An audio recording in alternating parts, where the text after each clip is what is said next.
You are watching another episode of the Broken Controller Club. My name is Ed and I'm your host. Make sure you don't miss all the sweet reviews and special features and hit the subscribe button. It'll be quick and painless, I promise.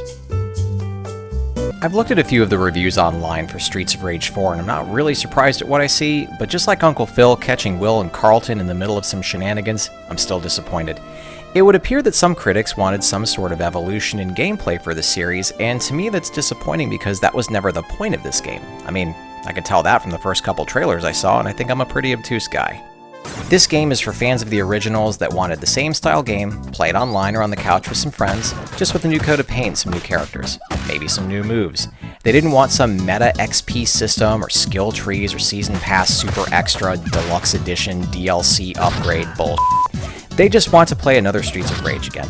I honestly think this game was made for guys like me, and you know what? It delivers on that 100% and I absolutely love it.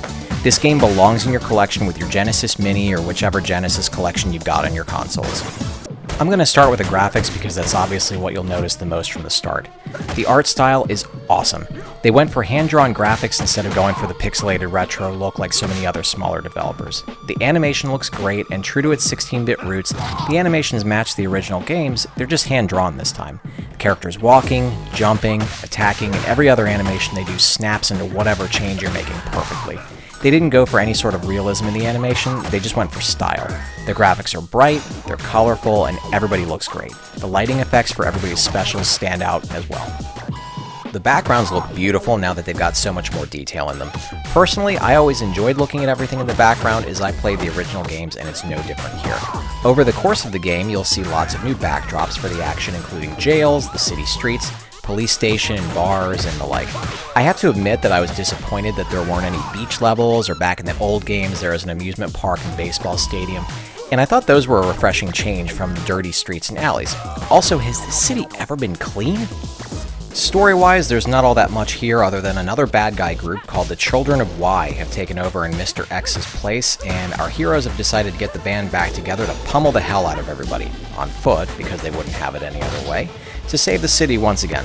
As always, Axel and Blaze are back as they have yet to find corporate work that allows caving someone's head in with a pipe, and this time they bring along former Streets of Rage 1 teammate Adam's daughter Sherry, or Cherry, not sure how to pronounce that, who apparently is a big fan of El Kabong, and Jackson Jax Floyd, who was fixed up by that old cyborg guy Dr. Zan from Streets of Rage 3. Nothing's really changed with the OG characters. They're still proving their commitment to community service by breaking faces, bones, and if you're Blaze, you're breaking hearts. As I said, there's not a ton of meat in the story.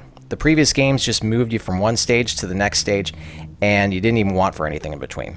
But in this one, there's cutscenes in between each level. Since there's not much going on, the story does feel kind of hollow. Honestly, you get more story out of the character galleries to see how everybody's been doing since the last game than you do during the game itself. You're going to recognize a lot of the enemies in this as well, as they're all back. Donovan, Shiva, Big Ben. Personally, the idea that these same guys have been getting their asses kicked in for 30 years without somehow dying of a brain hemorrhage or ruptured spleen or shattered prostate is really funny to me. Like, most of these guys really should be heads of cabbage if they're not already dead. The gameplay is seriously the same as it was on the Genesis. You pick your character, then play through each stage, beating everybody up and eventually getting to a boss. Beat them up, then proceed to the next level to do it all again. You've got some new tricks at your disposal this time around, so in addition to your normal attack combo, grab moves, blitz move and a special, you can also do a charge attack where you just hold the attack button down and release it for some extra power, and what's called a star move. The star move costs stars, surprising, I know, but is this flashy, ultra-powerful attack that will wreck everybody unlucky enough to stand near you. Your special attack still costs health like in previous games, however now if you start beating on everybody right after you land it, you can get some of that health back, whiff the attack and get hit in return, and you lose a big old chunk of health instead. It's a risk versus reward system that keeps things interesting. Another nifty gifty is that you can do a special attack in the air now, which I found to be really useful. And yet another new thing that's fun is that you can build up a hit counter in it that'll add to your score. Take a hit and it'll go away, but keep it going and you'll get congratulated by the game on how well you did. To assist with this is that you can juggle your enemies when you get used to the combat. This is easier with some characters than others, but I did find that you can really put a hurt on enemies and bosses by catching them in a corner to nail them a few extra times in the air before they hit the ground. Everybody plays differently due to varying stats. Oddly enough, you don't know the stats unless you check the character gallery after you've unlocked it. If you've played the previous games, then you can guess that Axel and Blaze play mostly the same. Cherry's style reminded me a little bit of Skate, mostly due to her grab move where she sits on the guy's shoulders and beats his head in, which is one of my favorite things to watch. Floyd basically plays like Max, except he's got an awesome star move that looks a lot like Iron Man's proton cannon attack in Marvel vs. Capcom. Also, he can pick up two guys at once and smash them into each other, which I thought was pretty hilarious. You have an overall meta score that has certain milestones that will unlock classic Streets of Rage characters from previous games. It's really cool to play with the classic characters and all their sounds are the same as they used to be. As is expected, there's couch co-op for up to 4 players, and you get 2-player co-op online, which is great to see because this game just begs to be played with friends.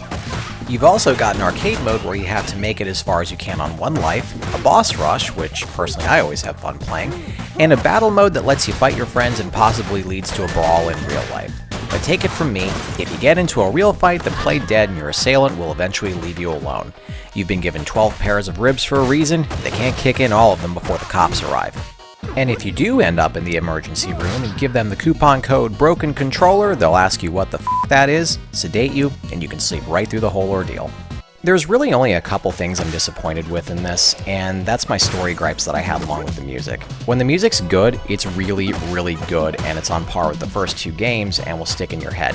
There's multiple composers doing the tracks this time instead of just Yuzo Koshiro, who was the guy who did the originals.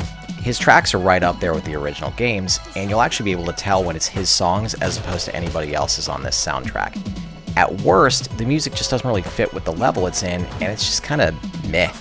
After my first playthrough, I just switched out the new music for the original tracks, which include the songs from the first 2 Streets of Rage games, possibly the third also, but I didn't recognize anything from there, and I believe the Game Gear version as well. So the game has some missteps in the story and music department, but it's still a great time, and playing Streets of Rage again felt wonderful because I didn't think another one was going to get made. The hand-drawn art and gameplay really stand out and make this one of the better beat-em-ups I've played in a long time. I hope this one does really well and they make another because I think there's still plenty of fight left in this series and for this genre of game. And with that, dear viewers, I am signing off. This is Ed with the Broken Controller Club, reminding you to drink your Ovaltine and ice your knuckles after punching thugs repeatedly. Thank you as always for watching and for your support. Congratulations! You're one of an elite few to make it to the end of the video. Reward yourself by hitting the round subscribe button in the middle, and then check out the other goodies I've got in the links next to it.